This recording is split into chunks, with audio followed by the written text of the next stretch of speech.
ভিতরে কেউ ওঠে না, সবাই ছাদে উঠছে বিনা টিকিটে, সবাই ছাদে, ভিতরে কেউ বিনা টিকিটে যায় না আজকে।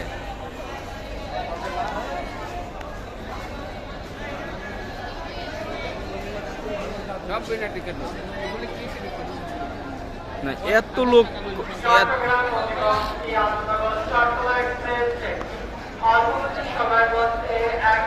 এত রিস্ক নিয়ে যাওয়ার কোনো দরকার আছে?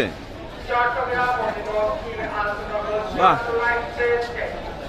হকার উঠছে এর উপরে, দেখছেন এর উপরে হকার উঠছে।